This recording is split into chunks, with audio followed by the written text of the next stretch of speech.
Olá, nono ano da Escola Master. Aqui quem fala é o professor Gustavo, de Geografia, e hoje nós vamos ter uma aula um pouquinho diferente. Nós vamos ter uma videoaula que vai tratar sobre a distribuição da população economicamente ativa dentro da Europa, ok? Bom, para que a gente possa falar sobre a população economicamente ativa da Europa, nós temos que entender que o continente europeu ele passa por um processo de mudança da sua população. A população europeia está sofrendo envelhecimento e isso pode acarretar diversos problemas para a economia europeia e também para o desenvolvimento da população europeia. Bom, o que é essa população economicamente ativa? População economicamente ativa é toda aquela população que exerce uma atividade remunerada dentro de um país. As pessoas que estão desempregadas e que estão à procura de um emprego também fazem parte dessa população economicamente ativa.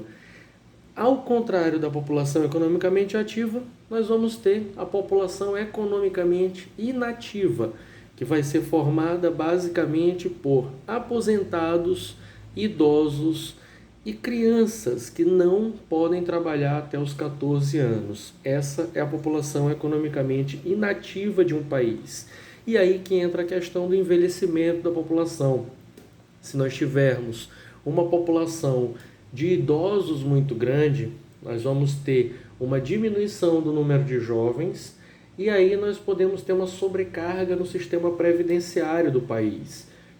E aí nós podemos ter diversos problemas, como o aumento dos impostos, como, por exemplo, a paralisação do pagamento de aposentadorias e diversos outros problemas. Vários países europeus já passam por esses problemas, principalmente países muito desenvolvidos, países que têm aí uma taxa de mortalidade maior do que a taxa de natalidade. Então, dessa forma, nós podemos ter um desequilíbrio econômico acontecendo entre eles. Então, a população economicamente ativa, que é justamente essa população que vai estar ligada ao mercado de trabalho, ela vai ser dividida em 3 setores: o setor primário, o setor secundário e o setor terciário. Esses 3 setores da economia, eles vão absorver toda a mão de obra disponível, onde nós vamos ter no setor primário sendo formado por um conjunto de atividades econômicas que produzem matéria-prima e implica geralmente na transformação de recursos naturais em produtos primários. Então, no setor primário nós vamos ter a atividade agrícola, a pecuária, o extrativismo, seja ele mineral, vegetal ou animal. Esse é o setor primário da produção, o setor primário da economia. Esse setor primário, dentro do continente europeu, ele vai ser o que vai absorver a menor quantidade de mão de obra, já que a agricultura e a pecuária dentro da Europa são bastante mecanizadas e modernizadas. Então, dessa forma, o setor primário vai ser o setor que vai absorver a menor quantidade de população dentro do continente europeu. Lembrando que nós estamos falando de países extremamente desenvolvidos. Então, esse vai ser uma característica típica desses países. Já o setor secundário, nós vamos ter aí as indústrias de beneficiamento, construção civil e transformação. É o setor industrial, basicamente. No setor secundário, nós já vamos ter uma participação maior da população europeia. A população europeia já vai ter o setor secundário como o segundo grande setor dos países europeus.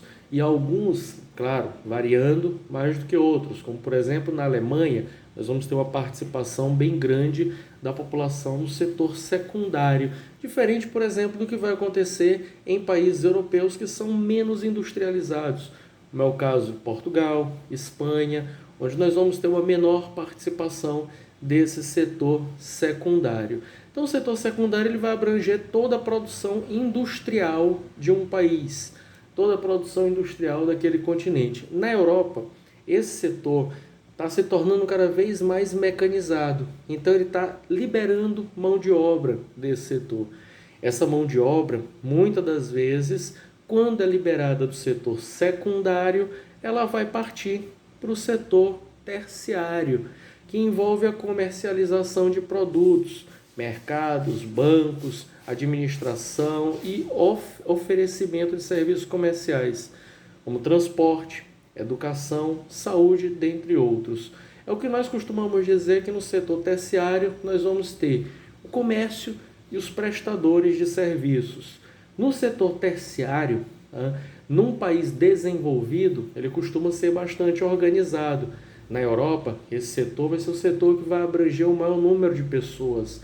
Normalmente, na maioria dos países, o setor terciário, por ter uma diversidade muito grande de serviços, acaba sendo que abrange a maior parte da mão de obra daquele país.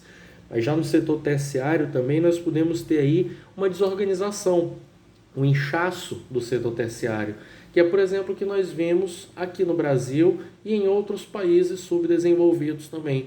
Quando nós temos uma grande quantidade de pessoas trabalhando no setor terciário e não temos a disponibilidade de trabalho para todo mundo. Então, dessa forma, nós podemos ter um inchaço, um superlotamento desse setor terciário e aí as pessoas acabam não tendo sua mão de obra totalmente absorvida. Na Europa, esse setor terciário, como eu disse, ele é bem grande. Ele vai abranger boa parte da população, mas ele tem uma certa organização, assim como é típico de todos os países desenvolvidos do mundo. Só que a Europa está passando por um processo aí do aumento do desemprego, justamente devido às últimas crises econômicas que nós vivemos, uma crise de 2008 causada pelo sistema imobiliário dos Estados Unidos e essa crise pela qual nós estamos passando que vai refletir em alguns anos de recessão para alguns países. Então as demissões podem aumentar dentro desses países europeus. E isso pode fazer com que nós tenhamos aí alguns anos a mais de recessão dentro da Europa. Esse desemprego é causado pelo quê? Pela mecanização agrícola, pela mecanização das indústrias, e isso acaba fazendo com que mais pessoas sejam colocadas no setor terciário, que acaba sobrecarregando ele também. Ok? Bom, gente, essa foi a nossa videoaula de hoje.